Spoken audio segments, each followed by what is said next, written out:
Hey everyone, my name is Nancy Rhodes. I'm a nurse practitioner, and I'm so glad I'm here today with the foundation that you invited me to this great presentation that I want to share with you. I'm going to spend the next hour with you. I'm just looking forward to sharing my time with you today. So let me tell you a little bit about me. My mom was 68 when she died of Sjogren's syndrome, and back in 1986, when she passed away long ago, we knew very little about Sjogren's syndrome. She had problems with dry eyes. She actually had salivary gland issues, and she lost her teeth like at 42 and had to have dentures. And she also had problems with her GI system, and nobody really knew what was wrong. And I'm looking at now, and I'm so amazed at what has happened with scleroderma since Sjogren's syndrome is sort of, I'm sorry, my clock is dinging over here, but we'll just keep talking. It's 10 o'clock. And it is 20% of people with Sjogren's can get scleroderma and are predisposed to it. And she didn't live long enough for that to happen, but we know a lot now. So just a little more stuff. Amy Geetson and I did a YouTube video together back during COVID in October 2021 about just introducing the world to scleroderma. Many people may not even know they have it until they have multi-system involvement. And the earlier you're found out, the better your chances are of getting good care. So I'm a nurse practitioner. I've been doing house calls for many years. I love the community. I love the people. I love the families. I really spent very little of my profession in a hospital. And so in 2010, I opened a house calls company in Rockland County, New York. And there I saw over 1,000 people. I actually did take care of 2 people with scleroderma, which was, they were younger, like in their 30s, and they were on my home care program, and I was their clinician. So I brought in all the services, OT, PT, they got a chest x-ray at home, ultrasounds, anything they needed happened at home. And the program grew so rapidly because I was the only guy in town, only gal in town doing house calls and taking care of the whole community. And so I left the profession as far as doing house calls and moved to another state and realized that there's so much more that people don't know. And I'm a baby boomer. As we get older, we just don't know what's going to happen to us. There's going to be so many of us. And not that there's going to be 86 million baby boomers, by the way, by the year 2030. So I went ahead and wrote a book for caregivers. It's called Caregiver Success. It's a big tool book. We're going to go over some of the stuff in the book. It's the real nuts and bolts of being a caregiver, stuff that you really need to know to be successful, and also things that you need to watch out for the person you love so that they don't land up in the ER due to medical crisis, and it could have been prevented with unnecessary suffering for skin tears and constipation and pneumonia, things that you could have taken care of at home.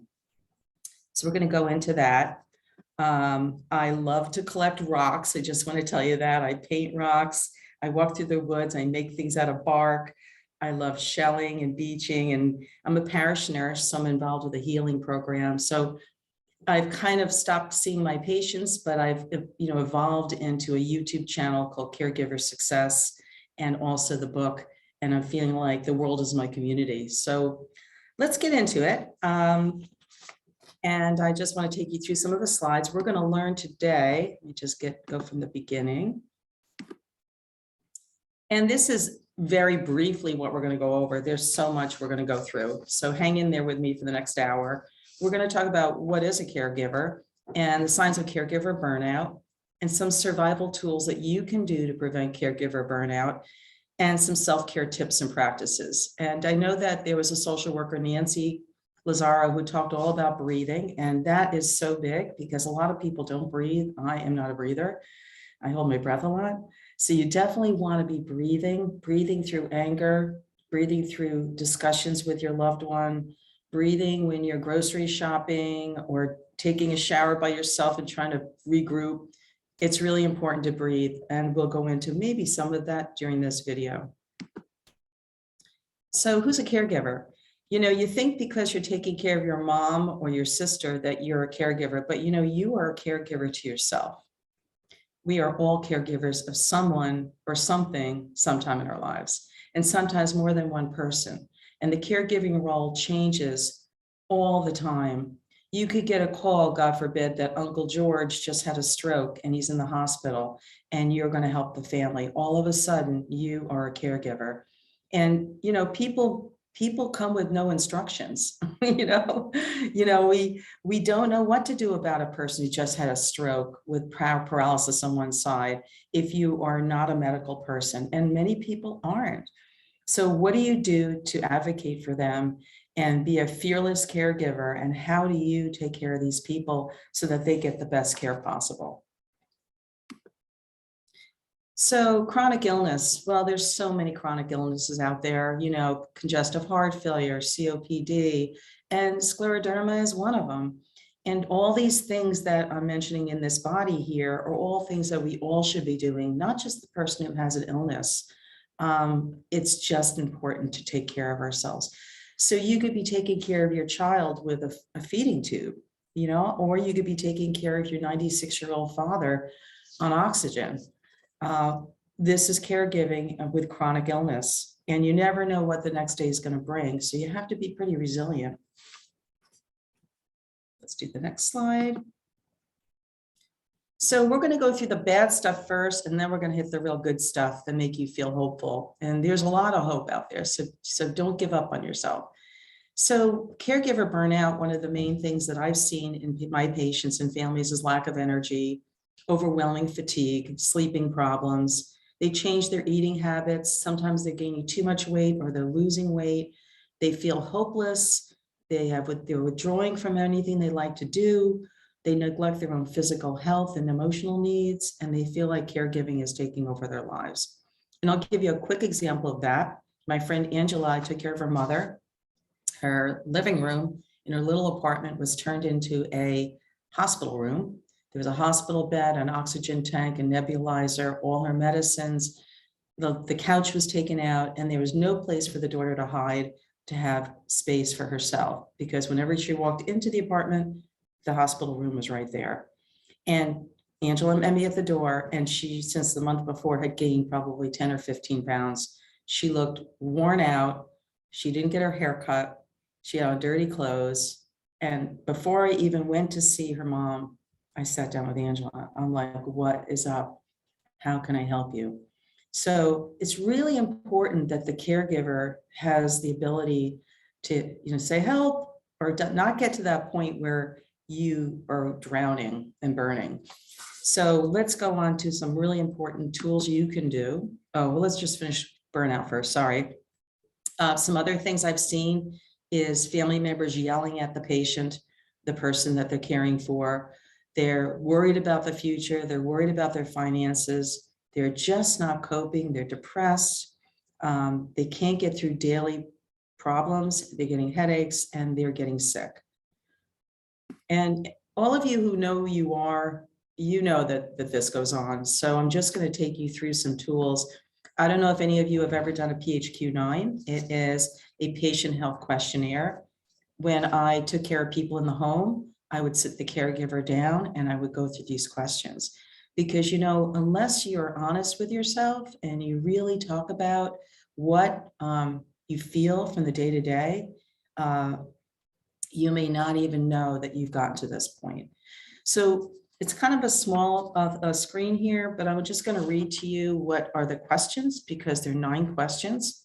It's over the last 2 weeks. How often have you been bothered by any of the following problems? So it's 2 weeks. So you're thinking about, do I have little interest or pleasure in doing things? And when you ask that question, the answers are 0 for not at all, 1 for several days of the 2-week period.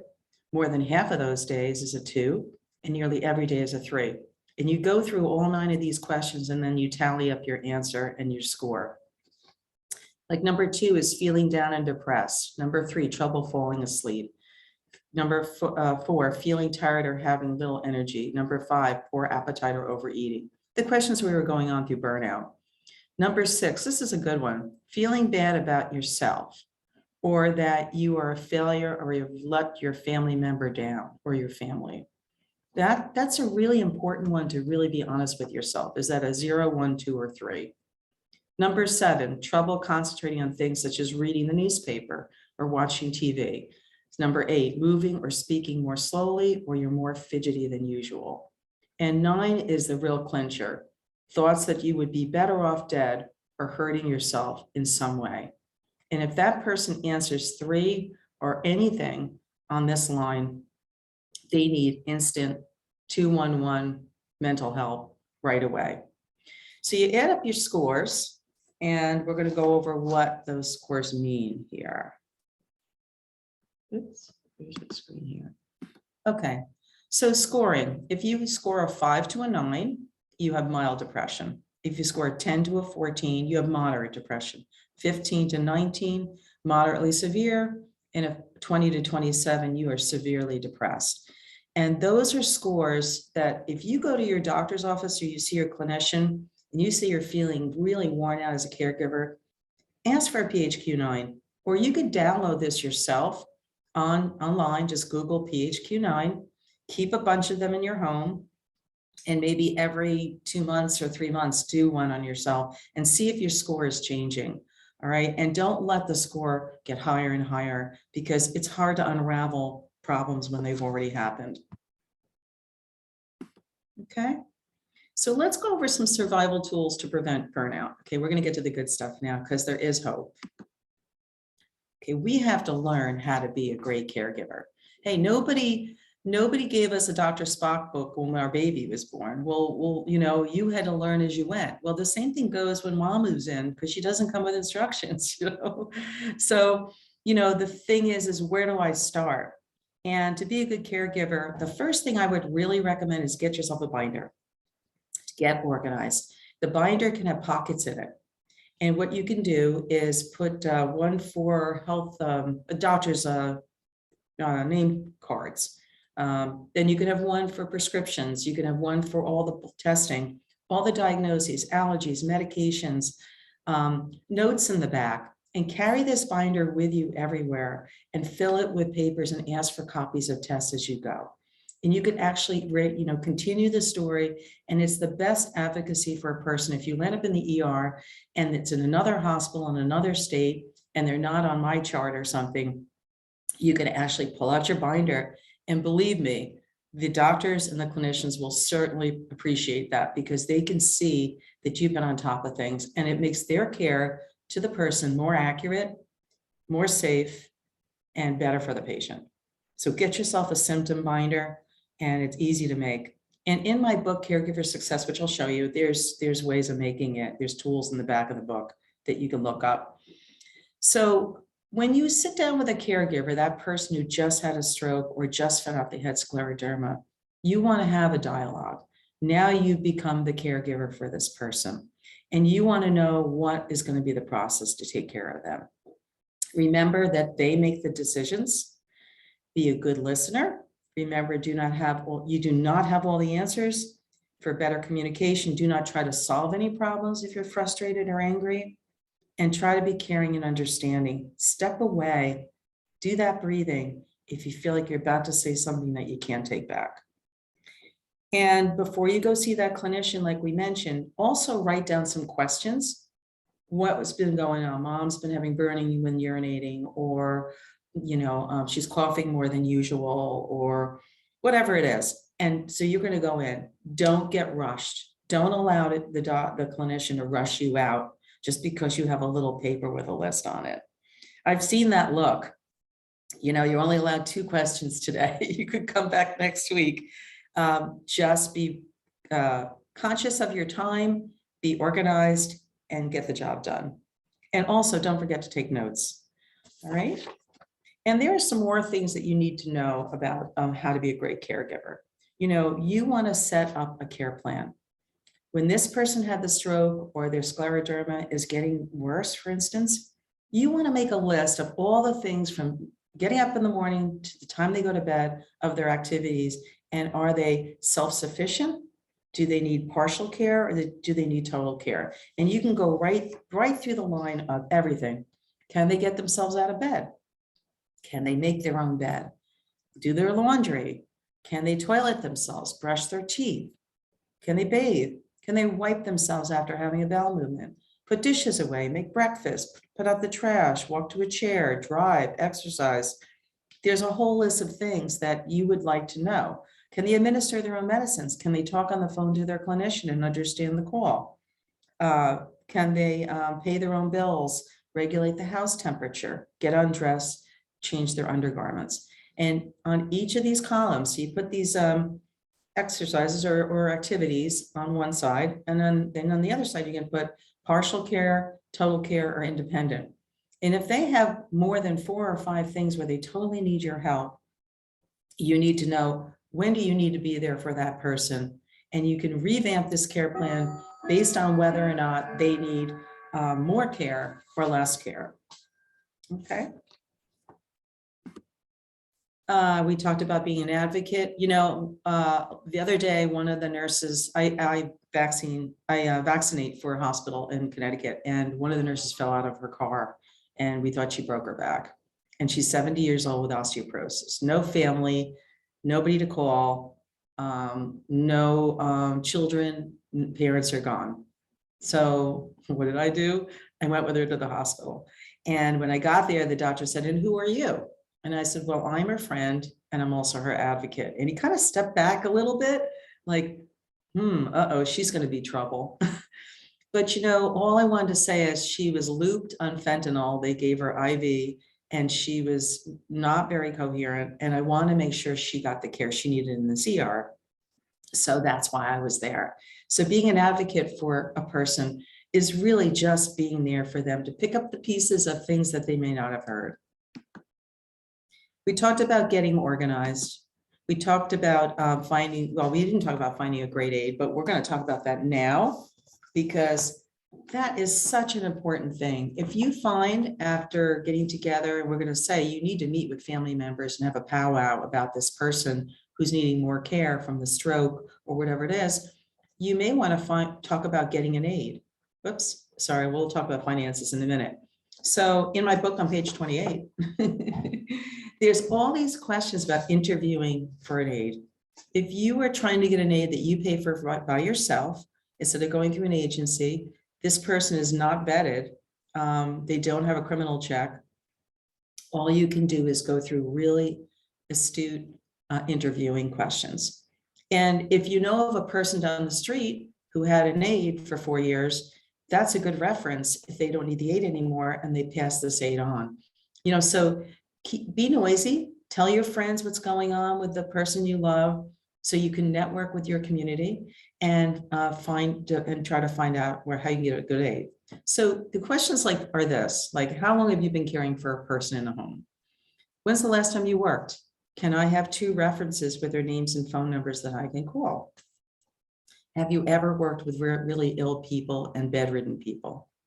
How do you feel when somebody's passing on? Are you able to take care of a dying patient? Have you ever changed bed linens? Have you changed undergarments? Have you used a bedpan? Have you assisted with a urinal or a condom cap or a Foley catheter? Do you know how to position somebody in bed? Do you know mouth care, skin care? Can you give a complete bed bath? Can you wash the hair in bed?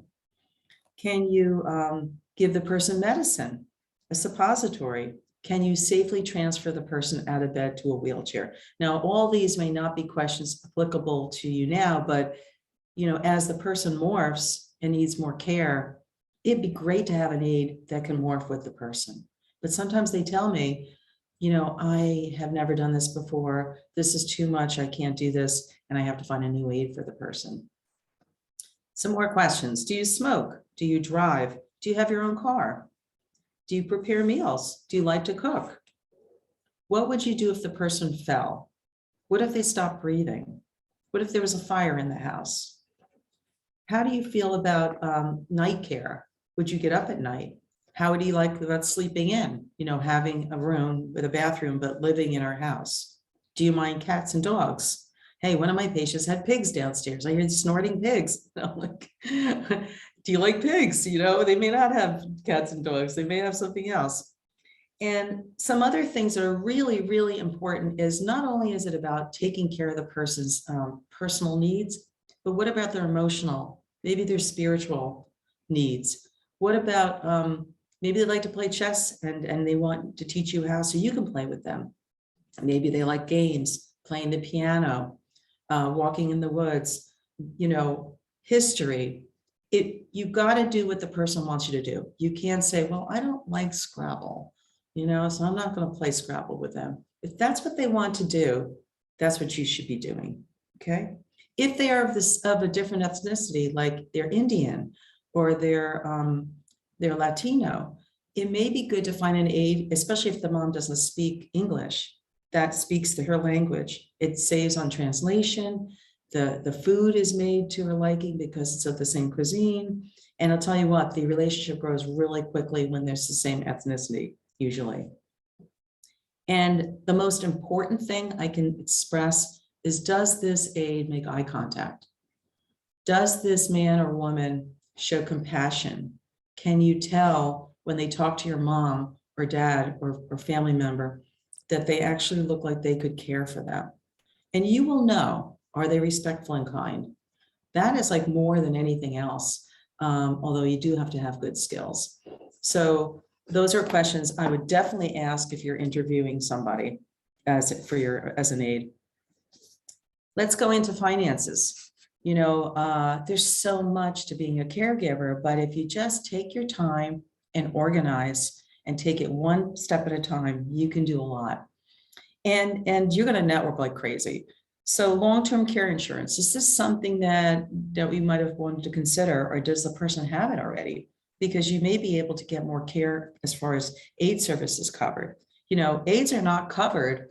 If you have a stroke and you come out of the hospital, a home care agency will be assigned to you for physical therapy, OT, and a nurse will be in tow. And with the nurse comes an aide, probably for 2 hours a day, to give you a bath, and then she moves on.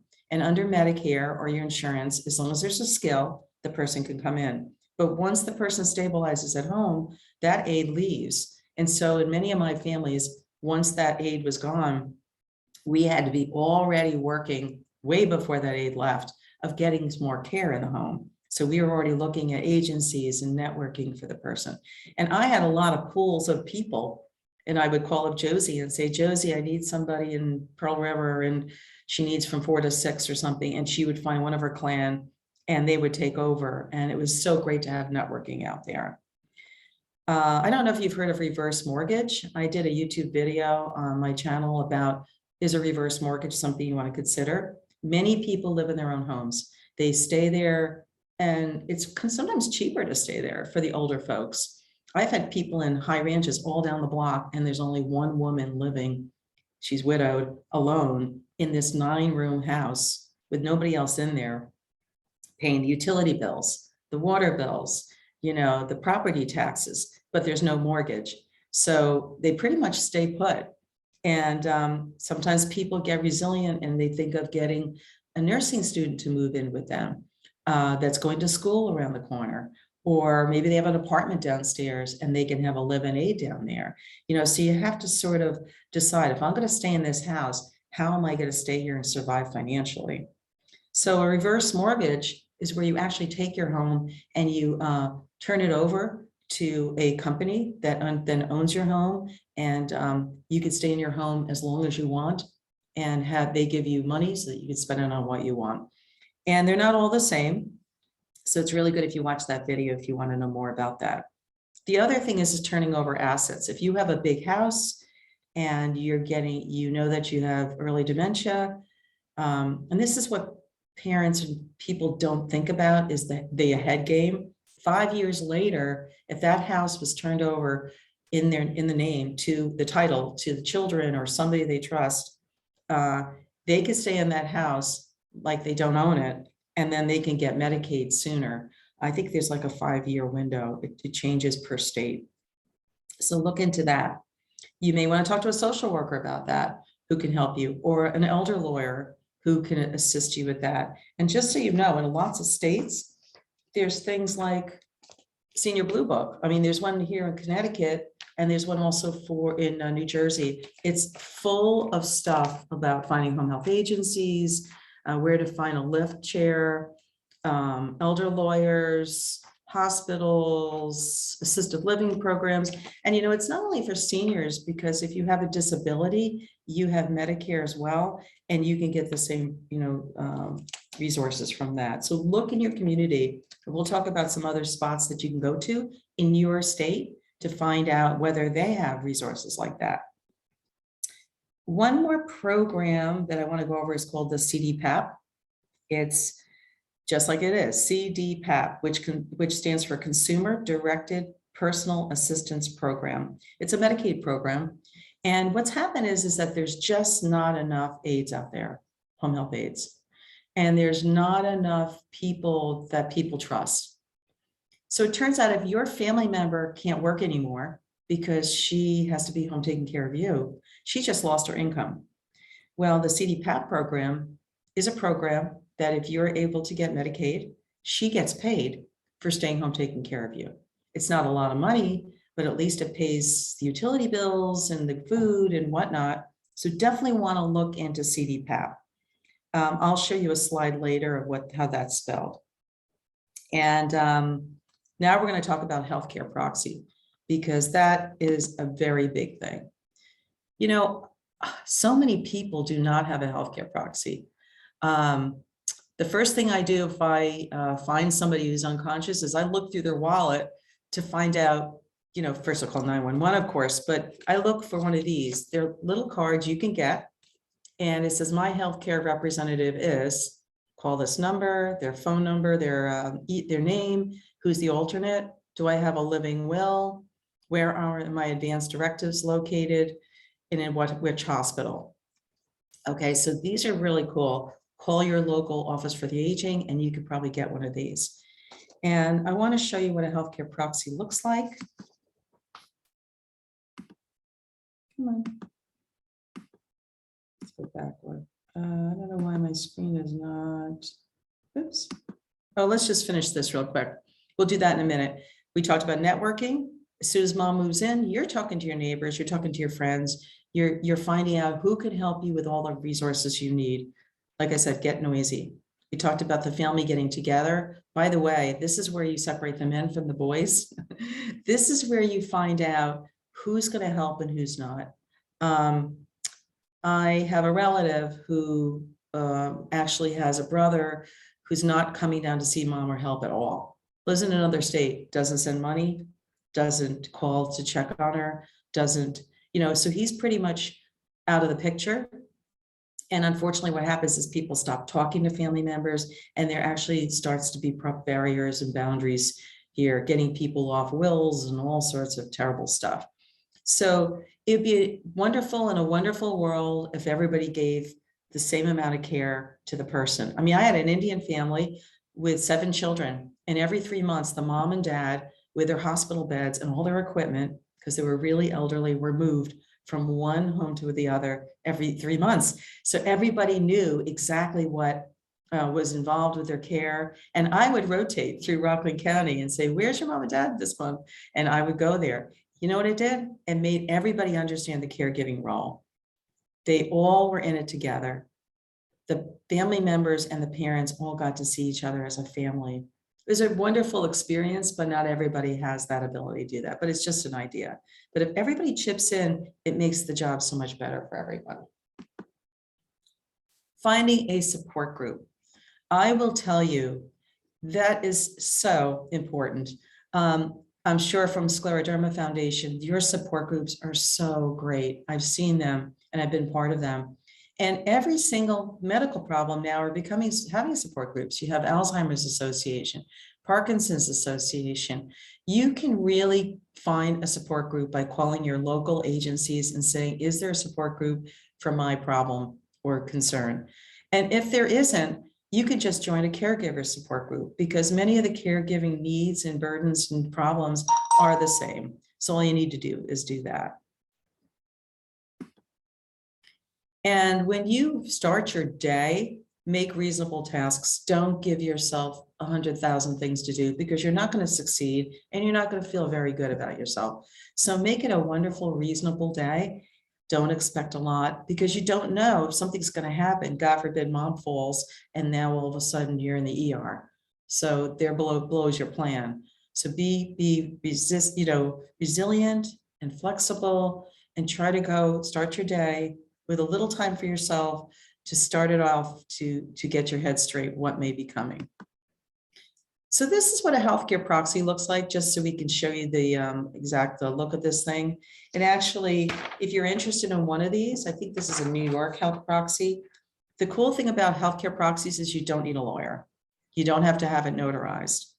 But the people who are your witnesses cannot be the people who are representing you if you have a problem medically, and they have to be over 18. So you can call, I've been a witness to many health proxies in homes. I would do one with the daughter and the mom who would fill it out, and the brother was there, and there was a witness, and I was the other witness. And this becomes part of a legal document that goes into the doctor's office. You're going to put in your nice binder to have. When you go in a hospital, they make you fill one out, but it's great to have one on you. And what it says is and state your name, born, state your birth, understand that I'm a capable adult. Now you got to do this while somebody's capable, because if somebody becomes demented, they can't do it because they're not competent enough to make decisions. So if you do this early enough, and if people will really understand the importance of it, nobody wants to think about the bad things that are going to happen, but it's not that way. If you could be organized, you could put it away safely in a box, and then you have everything in order. You know, my mother-in-law, I went down during COVID to get her in Florida. I took a plane. I was one of 15 people in a 747 and landed up in Orlando, Florida. And I stayed there for 8 days to get her back up here to Connecticut to live with us. And before I left, I asked her where her key was to her safety deposit box. Okay, so we got her up to Connecticut, and 6 weeks later, she died of a massive brain hemorrhage. And she had a proxy that we did together when she came up with me. And I knew exactly what she wanted. So when we went to the hospital and we showed up, and the doctor knew we were the representative, my husband and I, they were so happy because they knew that they had advocacy for the person who now is on a ventilator. So this is so important, to take people from having to make decisions for you. You've made the decisions. So this is actually just a proxy. There is something called 5 Wishes, and you can actually download one of those.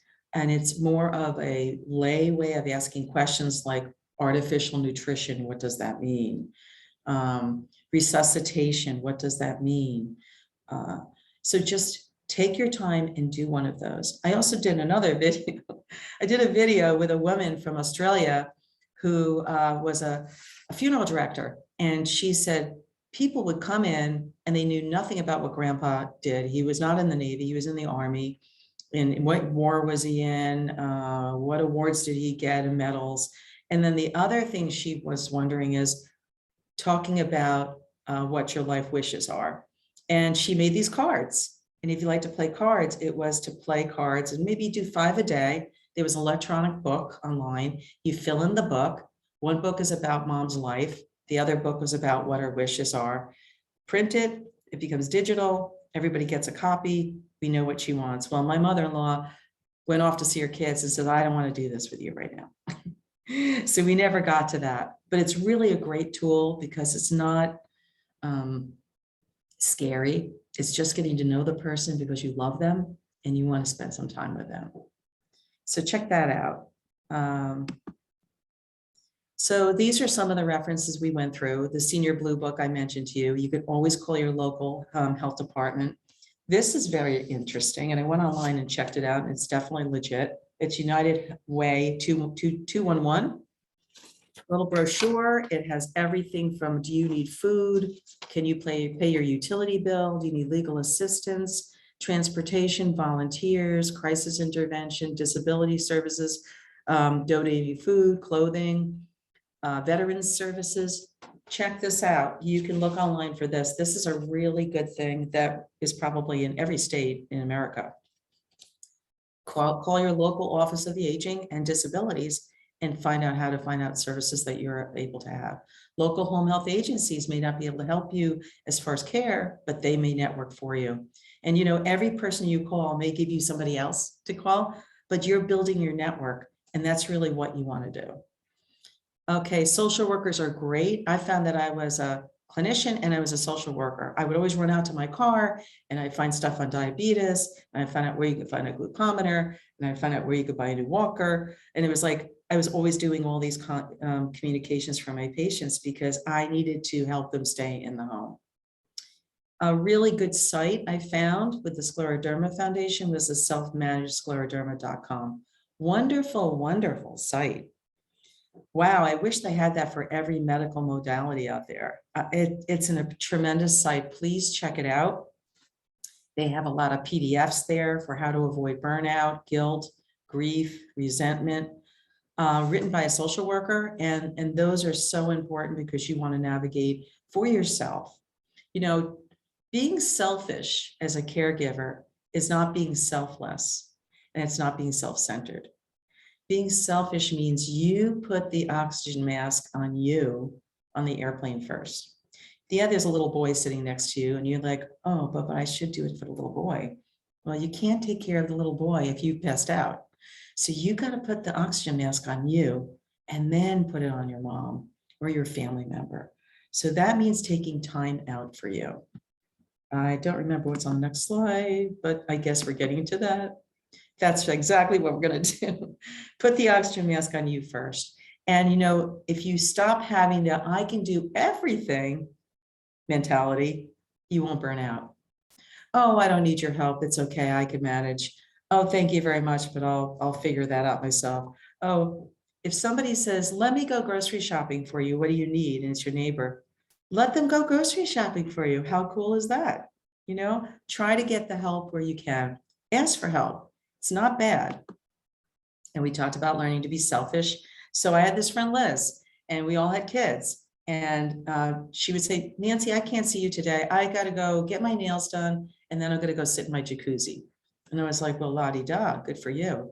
And she had one learning disabled child that was in therapy. And I was like, wow, okay. Then one day I sat back and I'm like, wow, so Liz sits in the jacuzzi. She gets her nails done. I don't get my nails done.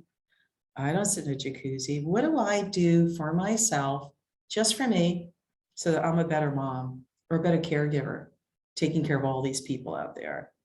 I used to park my car in a street and I would walk, look at my watch. I'm like, okay, I got 30 minutes. I'd walk 15 minutes away and 15 minutes back. And I'd say, okay, there's something I did for me. So I try to do that every day, even in the rain, because I needed some time for myself, which I rarely got. We talked about asking for help. Oh, and if you're still working, make sure you get the Family Leave Act at work. You go to your HR department, you fill out the forms, because you never know when you're going to have to take off because your mom or somebody has to go to the hospital. And you need the time off and the ability to be able to come back to your job. So you want to have that reassurance. So definitely fill out an FMLA form. Okay. Get your checkups, go to the doctor, make your own little book. It doesn't have to be big like the person you're taking care of, but I started a book because I'm like, okay, I'm 65, I got Medicare, things are starting to happen and I need to keep track of when I got vaccines and tests I've had done and blood work, and it makes me have this book because it's going to get blurry. So get your checkups and keep track of them.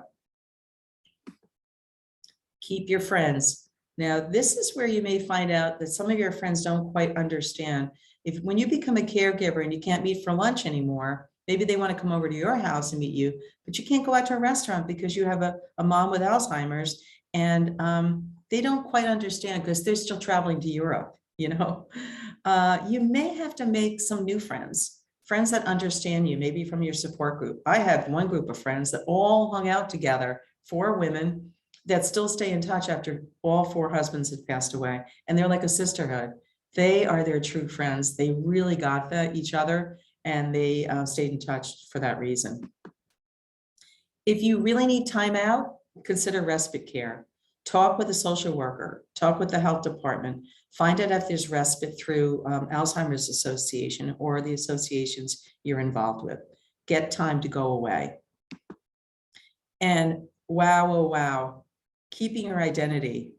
People tell me they lose who they were. They don't paint anymore. They don't play their piano. They don't read. They don't do anything they like to do. And all of a sudden they're a blob, you know? And then their parent or somebody either passes or the situation changes and they're like, who am I? Don't lose your identity. So important to keep it. Okay. Do me a favor, do that for yourself. I found this online. I know we're moving along pretty good here. We got another 15 minutes or so. And this is about self-care ideas. It's a cute little calendar. Like write a gratitude list, play a game, learn about breathing techniques, do something you love, read, bake, play music, try something new. It's just an idea, but I found this on this self-care ideas online, and I thought I'd just share it with you because you may not have time for this, but it might be something you want to just kind of make your own book, like your calendar, and say, okay, mom has a doctor's appointment, but I'm going to go to the library today, you know, and write it on the calendar. You took mom to the doctor's and you're going to get to the library because the neighbor's going to watch her. Give yourself some space and time. Now, I love pets. This is my cat, Onyx, on the left. Many older people have dogs or cats, and they become their loved ones because their children don't live with them anymore. They can't visit as often. The pets climb on their lap. They sleep with them at night. They make you feel loved. They make you have somebody to love and some comfort and support. So this is Onyx. You can see he's a crazy, silly cat. And this is my daughter and I doing a facial together. I rarely see her, and she works hard. So I went over and we had a facial one night. So, you know, you got to have time for yourself to have fun. Some solutions for self-care. We all know this stuff. This is like, wow, wow, wow, you know, eat healthy. Okay. You know about the grocery store? You know, shop around the perimeter or the outside of the store, not in the center where the chips, the boxes, the prepared foods are.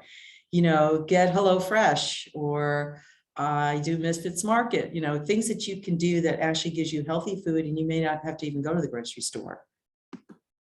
Stretching. Every morning I get down on the floor and I stretch. I don't want that floor to be scary when I turn 90. So every day I get on the floor, and you know that physical therapists now put people on the floor and tell them, show me how you get off the floor. So the floor is really important. If you can't get on the floor, do your stretching in bed, but you do need to stretch. And in my book, there is like 9 pages of stretching, but you can go online and look at stretches. Sleep. Sleep came up in the talks, and sleep improvement is very important. You could have disrupted sleep because you have to get up at night to change undergarments on your mom, or you get called because of something, or the monitor goes off and you get disrupted sleep. If you don't sleep well, definitely don't have caffeine or alcohol 2 hours before you go to bed. Avoid computers or blue light, no TV shows, do not watch the news. Seriously, don't watch the news before you go to bed. And if you need help, melatonin has a iffy problem right now because we're not sure if it's totally, each bottle or each pill is regulated properly. So be careful with those and don't take Benadryl, by the way. Benadryl will make you, if you're older, retain urine if you're a man or a woman, and you can have a lot of trouble from that. So be careful with Benadryl. There's something called Doodle, and I'm going to show you that in a minute. It's a biofeedback device that I used in one of my videos on sleep. And I found it online and I use it and it's really cool. So I'll show you that. Gratitude. You know, you don't have to have a journal, and I'm going to show you one of these things. You can have a gratitude page near your bed with a pen, and we'll tell you what you could do on that real quick. Prayer or meditation. Man, that's important. Something that gives you the zone that you could put yourself in for peace. I have this great little book. It's called Be Still. It's every day of the year. It has a marker, and you can read it over and over and over because every day of the year keeps happening, right?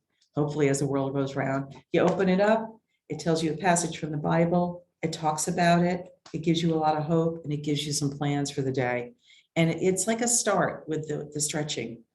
If you know that your mom's or somebody's getting up at 8, get up at 7, take your shower, have a cup of coffee, do your stretching, do your morning walk, maybe read your devotions, and then get ready for the day. There's your oxygen mask, right? Consider therapy. Don't be a martyr, my mother used to say.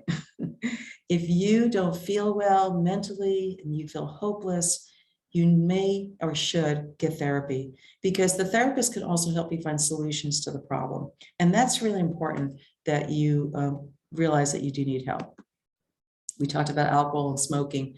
People tend to turn to things when they're stressed out or depressed, such as alcohol and more smoking. And all that's going to do is make you sicker, so you can't take care of the person you love. And thinking positive and watching a funny movie like, or Carol Burnett or something, keep your sense of humor as much as you can, and hang around with people that are positive. If your friend's a downer, you don't need that when you're taking care of somebody. You need some positive people in your life. Give yourself grace and a daily hug. A daily hug, something that you could say to yourself, like, I'm cool. This is the nightly gratitudes I was telling you about to have near your bed. It says on this, what are you grateful for today? Whether it is people, places, or things or moments, write it down, can help you drift off peacefully. You could have had a really crummy day. I was going to say a bad word, but you had to have something good happen. You saw a rainbow, or you saw a hummingbird, or you had a really nice talk with somebody you haven't seen in a long time. Something, put it down on your nightly gratitudes so that you can go to sleep easily.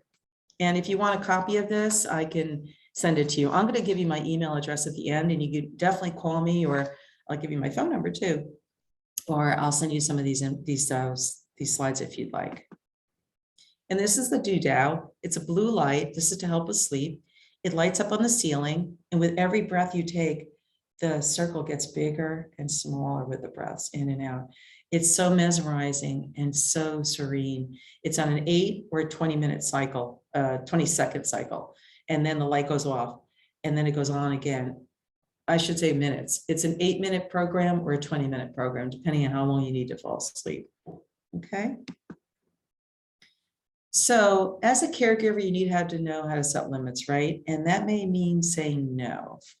Now, saying no doesn't mean that you are being mean or negative, or you should feel guilty, but you need to know when you have to set limits, because some people are givers and some people are takers, and some people are pleasers and some people are not. So a boundary between two people with the need for mutual respect and autonomy is needed so the relationship can flourish, right? So that's what we're getting into, is how you are going to be forming this relationship to prevent burnout.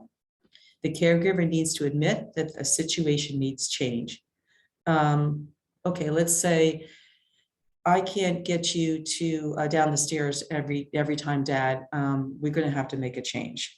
So you're going to start deciding what are we going to do to make this change. The caregiver has to consider personal beliefs and what it means to be a good caregiver. You may have to lower your expectations, like, maybe we'll go out the back steps, but you still can't do the steps, then we have to make a change. Or the caregiver needs to identify people, friends, family, and professionals who may help. Here's another example. Mom is driving and she's 90 and she shouldn't be driving, and she's hit a couple mailboxes like my dad did. Do you want to be the one to tell her that she can't drive? I think she's not going to like that. The person who you may want to have is an occupational therapist, the driver's department, where you can actually take them to DMV and have them drive them around, and they can decide. And that's the better way to go, that the professional takes away these things to make a change, all right? So that you're not the enemy. The caregiver needs to develop communication skills, and that's not easy. Somebody asked on the video, which I had a problem on the Scleroderma site, asked, what do you do with a really tough patient, with a person who's really difficult and obstinate? And immediately I told him, you have to learn how to communicate and the psychology of the person saying no, almost like a 2-year-old, should I say? There has to be a way of getting them to agree to do things. TIPA snow is really cool. There's different parts of the brain that change, and you can see based on the parts of the brain what the personality did, and then you can be changed based on that personality change. So check out TIPA snow. I can also tell you that there's a dawn method. Somebody named Judy Cornish did a YouTube video with me about how you deal with a very difficult person who will not put like the coat on in the wintertime. She would say, okay, Mom, I'll put my coat on. You start walking outside, Mom sees it's cold and she says, where's my coat? Why don't you put my coat on? And then you just put the coat on. Somehow you have to back up and not take sides and always be right. Just make the solution happen. And being honest and talking about your feelings is really important. It's okay to be able to say, you know what, Dad, I can't walk you down those stairs anymore. I found a great carpenter. He's going to put a ramp in for a reasonable price. And this way we can get you down with a wheelchair so that you can get in and out with Mom easily. Is that okay that we look into that? Some solution, allow the person to process this new approach. And there's going to be more and more of these. So learn this situation and then to process over and over again. Okay. So here I am in the fields across the street from my house. I know with scleroderma, this is not exactly what you like to do because it's cold out there, but you could dress up and go out when it's like 50, make sure you're warm and cozy. I love to pick rocks. As I said, this is my beach rock garden in my backyard. And they're so pretty and I paint them and I do all sorts of stuff with rocks, but it makes me happy. And those are the things you need to find. And I want you to think about this, you know, this is a scene that I taken from one of the places I've been, and I'm like so blessed to see things like this a lot, that I am grateful every day. Take each day as it comes, because we really, any of us know what tomorrow will bring? Today's the only day we have. So make it a gift for yourself. And don't forget, caregiving is a dynamic process. Your tasks may increase, you may have more stress as the tasks increase, and you're gonna have to reset and rechange your approach. And you're gonna be evolving, but your relationship will continue to evolve with whoever you're caring for. It's a wonderful thing being a caregiver. And don't forget that you are beautiful, for you are fearfully and wonderfully made. Psalms 139:14. I think this is great. You know, it means that you were respectfully made, no matter who you are, whatever you're carrying, whatever chronic illness you have, whatever you're doing, that you are loved.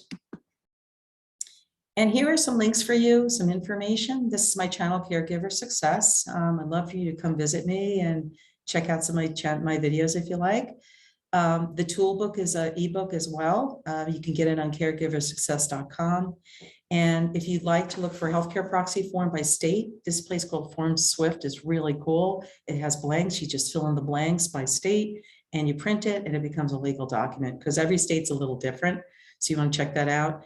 Feel free to email me at nancythenp@gmail.com for bulk book orders. If you order like 10 or more, the books are cheaper. So I just want to let you know they're big books and they're really, you'll like them, I think. You can also call me at 845-641-7277. That's my number. People are calling me all the time as a parish nurse. I love talking to people. As long as it's not Egypt, you can email me. But I would love to hear from you and answer any of your questions. And thank you for letting me care for you today. I'm really glad I was here with you as a nurse practitioner, a friend, a neighbor, a person who loves taking care of people. Thank you.